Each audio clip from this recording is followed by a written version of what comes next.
வணக்கம். முதலில் தலைப்புச் செய்திகள். தாக்குதலில் ஒரு கால் இழப்பு. சிகிச்சைக்காக ரகசியமாக ரஷ்யா அழைத்துச் செல்லப்பட்ட முஜ்தபா ஹமீனி. 90 மில்லியன் மக்களின் உயிருக்கு ஆபத்து. ஐநாவுக்கான ஈரானிய தூதுவர் கண்டனம். பக்தாத்தில் பதற்றம். அமெரிக்க தூதரகம் மீது ஆளில்லா விமான தாக்குதல். ஈரானுக்கு எதிரான போரில் இஸ்ரேல் அணு ஆயுதங்களை பயன்படுத்தாது. டொனால்ட் ட்ரம்ப் கருத்தால் அச்சம். ஈரானின் 100 கப்பல்கள் மூழ்கடிப்பு. 7000 இலக்குகள் தகர்க்கப்பட்டன. இஸ்ரேல் ராணுவ பிராந்திய தலைமையகம் மீது தாக்குதல். ஹார்முஸ் நீரிணையூடாக ஈரான், சீனா, இந்தியா உள்ளடங்கலான ஏனைய நாடுகளின் கப்பல்கள் பயணிப்பதை எதிர்க்கவில்லை. அமெரிக்க திரைசேரி செயலாளர். ஈரானுடனான போரை குறைந்தது மேலும் 3 வாரங்களுக்கு நீடிப்பதற்கு திட்டம். இஸ்ரேலிய ராணுவம் அதிரடி அறிவிப்பு. ஹார்முஸ் நீரிணை பாதுகாப்பில் பங்கேற்க தயங்கும் உலக நாடுகள். தொடர்வது விரிவான செய்திகள். ஈராக் தலைநகர் பக்தாதில் உள்ள அமெரிக்க தூதரகத்தை குறிவைத்து ஆளில்லா விமான தாக்குதல் நடத்தப்பட்டுள்ளது. இதனைத் தொடர்ந்து தூதரக பகுதியில் பெரும் வெடிப்புச் சத்தம் கேட்டதாக தகவல்கள் வெளியாகியுள்ளன. பக்தாத்தின் பாதுகாக்கப்பட்ட பகுதியில் அமைந்துள்ள அமெரிக்க தூதரகத்தை நோக்கி ஆளில்லா விமானம் ஊடுருவியதை அடுத்து வான் பாதுகாப்பு அமைப்புகள் உடனடியாக செயற்பட்டு அதனை தடுத்து தாக்கியதாக பாதுகாப்புத்துறை தெரிவித்துள்ளது. இந்த தாக்குதல் முயற்சியின் போது தூதரகத்தின் அருகாமையில் ஒரு பலத்த வெடிப்புச் சத்தம் கேட்டதாக அல் ஜசீரா செய்தியாளர் தெரிவித்துள்ளார். இந்த சம்பவத்தை தொடர்ந்து தூதரக பகுதியில் பாதுகாப்பு பலப்படுத்தப்பட்டுள்ளதுடன் சேத விவரங்கள் குறித்த மேலதிக தகவல்கள் எதிர்பார்க்கப்படுகின்றன. ஈரானுக்கு எதிரான போரில் இஸ்ரேல் அணு ஆயுதங்களை பயன்படுத்தாது என அமெரிக்க ஜனாதிபதி டொனால்ட் ட்ரம்ப் சூசகமாக தெரிவித்துள்ள கருத்துக்கள் சர்வதேச அளவில் பெரும் விவாதத்தையும் அச்சத்தையும் ஏற்படுத்தியுள்ளன. அமெரிக்க ஜனாதிபதி டொனால்ட் ட்ரம்ப் இஸ்ரேலின் அணு ஆயுத பயன்பாடு குறித்து நேற்று வெள்ளை மாளிகை நடைபெற்ற செய்தியாளர் சந்திப்பில் கருத்துக்களை தெரிவித்தார். ட்ரம்பின் ஆலோசகர்களில் ஒருவரான டேவிட் சாக்ஸ் ஈரான் மீதான போரில் அமெரிக்கா விரைவில் வெற்றியை அறிவிக்க வேண்டும், இல்லையெனில் போர் நீண்டு கொண்டே சென்றால் இஸ்ரேல் அணு ஆயுதத்தை பயன்படுத்தும் நிலை ஏற்படலாம் என கூறியிருந்தார். இதுகுறித்து செய்தியாளர்கள் ட்ரம்பிடம் கேட்டனர். இதற்கு பதிலளித்த ட்ரம்ப், இஸ்ரேல் ஒருபோதும் அதை செய்யாது, இஸ்ரேல் அவ்வாறு செய்ய மாட்டார்கள் என்று திட்டவட்டமாக தெரிவித்தார். இந்த நிலையில் வாஷிங்டனில் உள்ள மத்திய கிழக்கு நிறுவனத்தின் சிரேஷ்ட ஆய்வாளர் ரோஸ் ஹாரிசன் அல் ஜசீரா ஊடகங்களுக்கு வழங்கிய நேர்காணலில் ட்ரம்பின் இந்த கருத்துக்கள் மிகவும் அசாதாரணமானவை மற்றும் பல உண்மைகளை வெளிப்படுத்துவதாக குறிப்பிட்டுள்ளார். இஸ்ரேல் தன்னிடம் அணு ஆயுதங்கள் இருப்பதை இதுவரை பகிரங்கமாக ஒப்புக்கொண்டதில்லை. அத்தகைய சூழலில் அமெரிக்க ஜனாதிபதி ஒருவர் பகிரங்கமாக அணு ஆயுத பயன்பாடு குறித்து பேசுவது பல கேள்விகளை எழுப்புகிறது. இது நிலைமையை சீராக்குமா அல்லது மேலும் மோசமாக்குமா என்பது விவாதத்துக்குரியது என ஹாரிசன் தெரிவித்துள்ளார். ஈரான் மற்றும் இஸ்ரேல் இடையிலான மோதல்கள் ஏற்கனவே உச்சமடைந்துள்ள நிலையில் ட்ரம்பின் இந்த தேவையற்ற அணு ஆயுத பேச்சு மத்திய கிழக்கில் ஒரு பேரழிவுக்கான அச்சத்தை விதைத்துள்ளதாக அரசியல் அவதானிகள் கருதுகின்றனர். அமெரிக்க ஜனாதிபதி டொனால்ட் ட்ரம்ப் ஹார்முஸ் நீரிணையை பாதுகாக்கவும் உலகளாவிய எண்ணெய் விநியோக தடையை நீக்கவும் போர்க்கப்பல்களை அனுப்புமாறு விடுத்த கோரிக்கைக்கு உலக நாடுகள் அளித்த பதில் வருமாறு. ஹார்முஸ் நீரிணையை மீண்டும் திறப்பதற்கான சாத்தியமான திட்டத்தில் நட்பு நாடுகளுடன் இணைந்து பணியாற்றுவதற்கு பிரித்தானிய பிரதமர் இணக்கம் தெரிவித்துள்ள போதும் அது ஒரு நேட்டோ நடவடிக்கையாக இருக்காது என வலியுறுத்தியுள்ளார். டொனால்ட் ட்ரம்பின் கோரிக்கையை அந்நாட்டின் பாதுகாப்பு அமைச்சர் போரிஸ் பிஸ்டோரியஸ் நிராகரித்துள்ளார். இது எங்களது போர் அல்ல, நாங்கள் இதை ஆரம்பிக்கவில்லை என்று அவர் குறிப்பிட்டுள்ளார். தற்போதைய ஈரானிய சூழலில் கடல்சார் பாதுகாப்பு நடவடிக்கைகளை மேற்கொள்வது குறித்து தாங்கள் பரிசீலிக்கவில்லை என ஜப்பானிய பாதுகாப்பு அமைச்சர் சின்ஜிரோ கொய்சுமி தெரிவித்தார். இந்த விவகாரம் குறித்து அமெரிக்காவுடன் நெருக்கமாக ஆலோசித்து வருவதாகவும் கவனமாக பரிசீலித்த பின்னரே முடிவு எடுக்கப்படும் என்றும் தென்கொரிய ஜனாதிபதியின் அலுவலகம் தெரிவித்துள்ளது. ட்ரம்பின் கோரிக்கையை ஏற்பது குறித்து நேரடியாக பதிலளிக்காத சீனா எரிசக்தி விநியோகம் சீராகவும் தடையின்றியும் இருப்பதை உறுதி செய்ய வேண்டிய பொறுப்பு அனைத்து தரப்பினருக்கும் உள்ளது என்று மட்டும் தெரிவித்துள்ளது.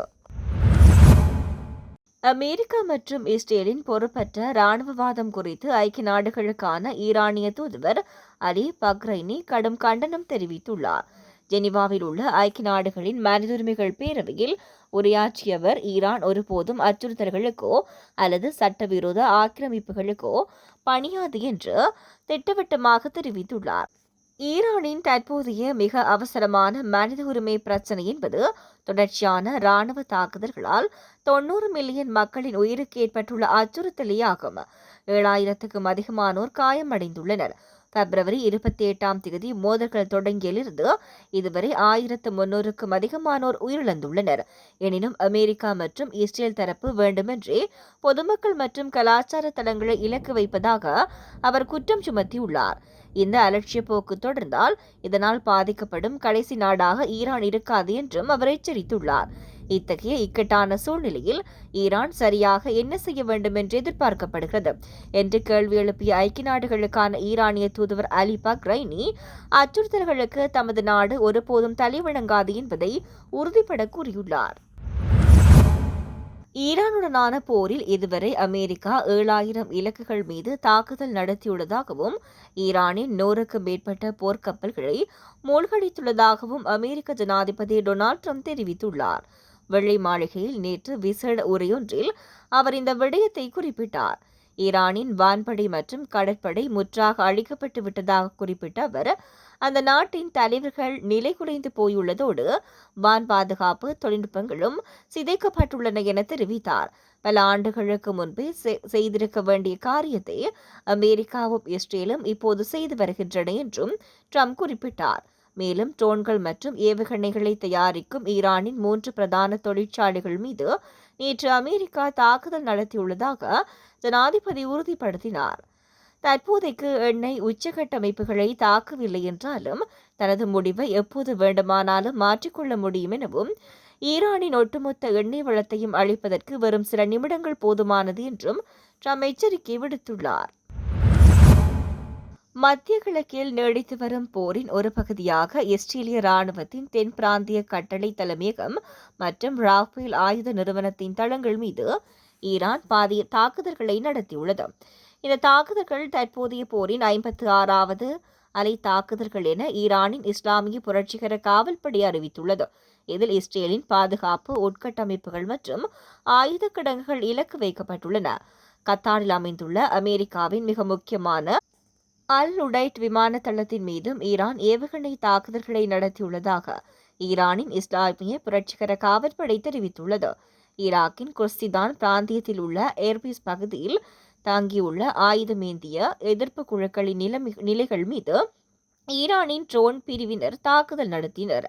கடந்த பிப்ரவரி 28ஆம் தேதி அன்று அமெரிக்கா மற்றும் இஸ்ரேல் இணைந்து ஈரான் மீது நடத்திய ஆபரேஷன் எபிக் பியூரி தாக்குதலில் ஈரானின் உச்ச தலைவர் அலி ஹமேனி கொல்லப்பட்டமையை தொடர்ந்து மத்திய கிழக்கு பிராந்தியம் முழுவதும் போர் பரவியுள்ளது.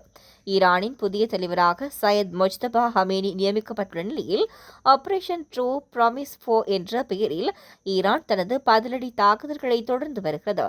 இந்த மோதல்கள் காரணமாக ஹார்முஸ் நீரிணையூடான போக்குவரத்து பாதிக்கப்பட்டுள்ளதோடு சர்வதேச சந்தையில் எரிபொருள் விலையும் கணிசமாக அதிகரித்துள்ளது. ஈரான் மீதான அமெரிக்க மற்றும் இஸ்ரேல் தாக்குதல்களில் உச்ச தலைவர் மொஜ்தபா ஹமேனி குறைந்தது ஒரு காலை இழந்து கடுமையான கல்லீரல் பாதிப்பை சந்தித்துள்ளதாக குவைத்தின் அல் ஜஸீரா செய்தித்தாள் மற்றும் பிரிட்டனின் தி சன் செய்தித்தாள் சமீபத்தில் செய்தி வெளியிட்டன.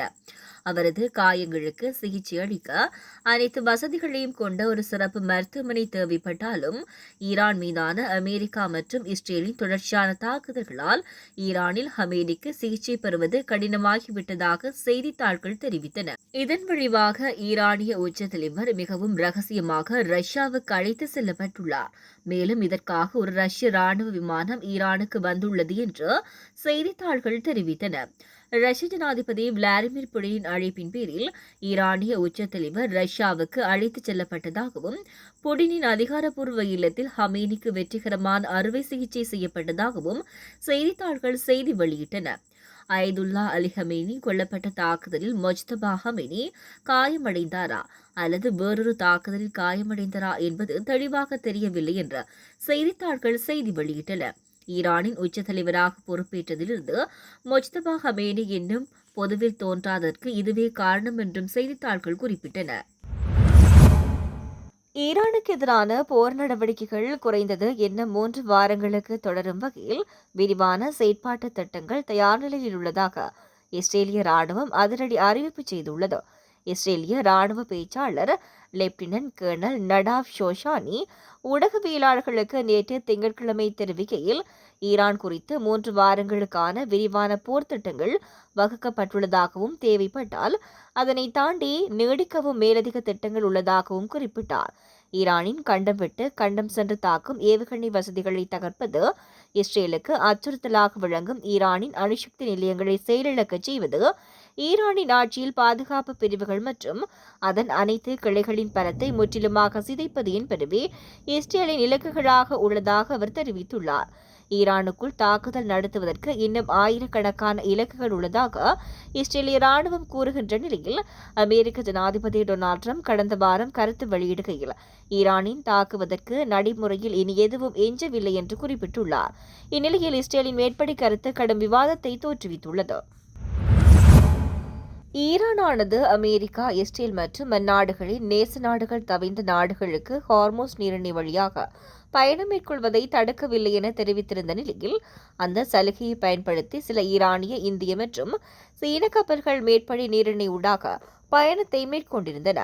இந்த நிலையில் உலகளாவிய எண்ணெய் தட்டுப்பாட்டை தவிர்க்கும் நோக்கில் மேற்படி கப்பல்கள் அந்த நீரிணை வழியாக செல்வதை அமெரிக்கா தற்போதைக்கு எதிர்க்கவில்லை என அமெரிக்க திரைசேரி செயலாளர் ஸ்காட் பெசஸ் தெரிவித்துள்ளார்.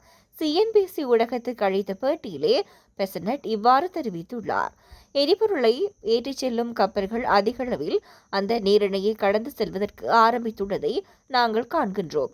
ஈரானிய கப்பல்கள் ஏற்கனவே வெளியேறத் தொடங்கியுள்ளன. உலக நாடுகளுக்கு எண்ணெய் விநியோகம் கிடைக்க வேண்டும் என்பதற்காக நாங்கள் இதனை அனுமதி அளித்துள்ளோம். இந்திய கப்பல்கள் தற்போது வெளியேறுவதை காண்கின்றோம். சில சீன கப்பல்களும் வெளியேறியுள்ளன என்று நாங்கள் நம்புகின்றோம் என்று அவர் கூறினார்.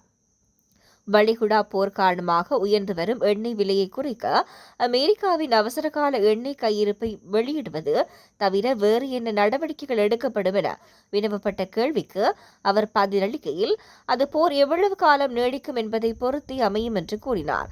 ஈரானுடனான போர் காரணமாக சர்வதேச சந்தையில் மசகு எண்ணெய் விலை பீப்பாய்க்கு $100 தாண்டியுள்ளது. அமெரிக்க ஜனாதிபதி டொனால்ட் ட்ரம்ப் ஹார்மோஸ் நீரிணையை பாதுகாக்க கூட்டமைப்பொன்றை அமைக்க முயன்று வரும் வேளையில் அமெரிக்க திரைசேரி செயலாளரின் இந்த கருத்து எண்ணெய் சந்தையில் நிலவும் பதற்றத்தை ஓரளவுக்கு தணிவிக்கும் என்று எதிர்பார்க்கப்படுகிறது.